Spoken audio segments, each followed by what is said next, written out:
Ladies and gentlemen, hello and welcome to my awesome Uprising top tips and advice video. In this video, we're going to show you what you should be doing with each of the heroes in the standard Uprising mode. And of course, this applies for every difficulty. Okay, so Tracer, blink to confuse the bots, blink behind Eradicators to destroy the shield, pulse bomb bastions, and focus fire the troopers. Okay, let's take a look at some of this in action. So most people don't actually know this, but if you blink, it confuses the bots. Look at this. It's like a form of crowd control. It's really powerful. It means Tracer can operate a little bit away from the team. It also means you should constantly be blinking when you're playing Tracer, especially when there's large waves of enemies, because it stops them from attacking. Very powerful. Okay, number 2, blink behind the Eradicators and destroy their shield. Pretty self-explanatory. Just go behind them and destroy their left arm, and their shield will drop very quickly, and they become very vulnerable to attack. So make sure you always do that. Now, you need to save your pulse bombs for the bastions. Now, you can pulse bomb pretty much anything you like, but you know when the bastions are going to start spawning. So this is 2 minutes into the payload phase of the map.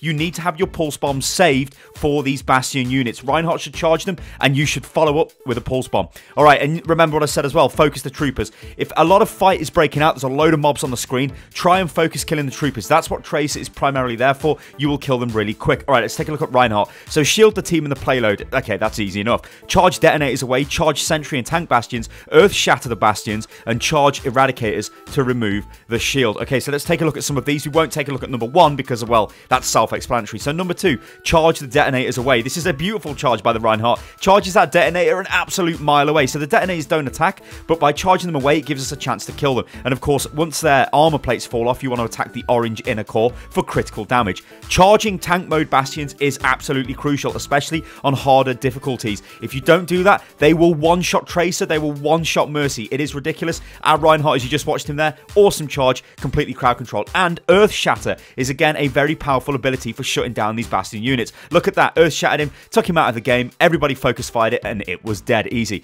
Charging Eradicators removes the shield as well, as you can see here. This is kind of like a decent little tip, but generally Tracer should be dealing with those. Now, Torbjorn, well, what you want to do is put your turret on the payload so Reinhardt can shield hit. You also want to be looking at spamming your armor all over the place. You want to supplement Tracer's DPS. So what I mean by that is you want to just sort of add to the DPS. Torbjorn will do a lot of damage, especially against bastion units that are set up. It's in that moment where Mercy should probably be damage boosting Torbjorn so he could do more damage to them.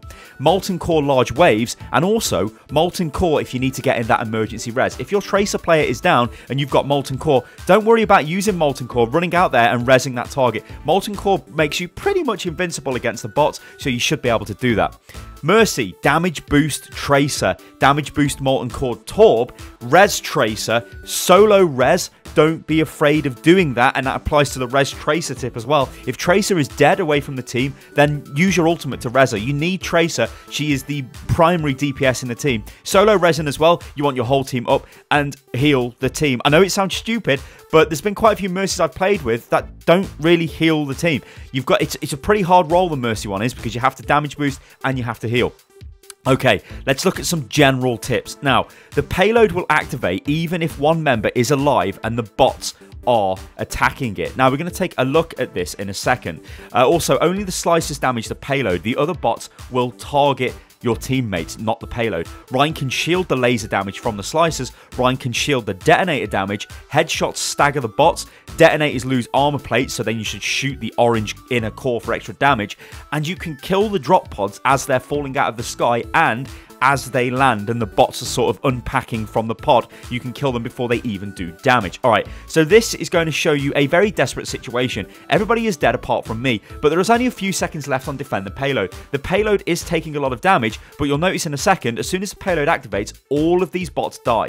That is a very interesting thing, and it's something to be aware of. Like, not all is lost if you're getting very close to that countdown. So just remember, the payload will activate if one member is alive, and it will kill all of the bots as well as soon as it activates. And that should give you enough chance to go around and revive all of your teammates. On the topic of the slicers, they are the only ones which damage the payload, and you have to be very careful of those. If you're playing Reinhardt, you need to be aware of where the slicers are, especially through the streets phase, because they tend to come from behind quite a lot. And when they do that, you're going to need to shield the damage. You shouldn't really be running out there and killing them yourself. You can fire strike them as they're running into position, because they generally run in single file, so fire strike can be very powerful against that. But more often than not, you want to be shielding that laser damage, because of course your shield will block that damage, and that is awesome. It can also shield the detonator damage. So when the detonators get really close to the payload and they begin to explode, Reinhardt can bring up his barrier and absorb the damage off that, which is a very powerful thing to know, because on the harder difficulties, it's very hard to stop the detonators getting in there and actually doing any kind of damage to the payload. So knowing that is awesome. Headshots from everybody will stagger the bots, much like when Tracer blinks around, and that is a very powerful thing. Like I said at the start of the video, you should totally be blinking around all the time with Tracer to confuse the bots. Headshotting them will cause them to stagger, which means they do less damage to your team, which is awesome. And when the detonators lose armor plates, shoot their goddamn inner core. You've got to do that. It's absolutely crucial. And you can kill the drop pods before they land, and you should be firing at them as soon as they hit the ground as well. Other general tips that you guys can think of, leave them in the comments below. Maybe any specific comments, tips as well, stick them in the comments below, and we can see if we can get like a nice little video together with the comments and all that stuff, and find any fancy tips. Of course, one major tip as well is always stay together and try and use voice comms if you can. Ladies and gentlemen, I've been Stylosa, and this has been my awesome top tips for the Overwatch Uprising event, and I will catch you on the next one, guys. Toodaloo.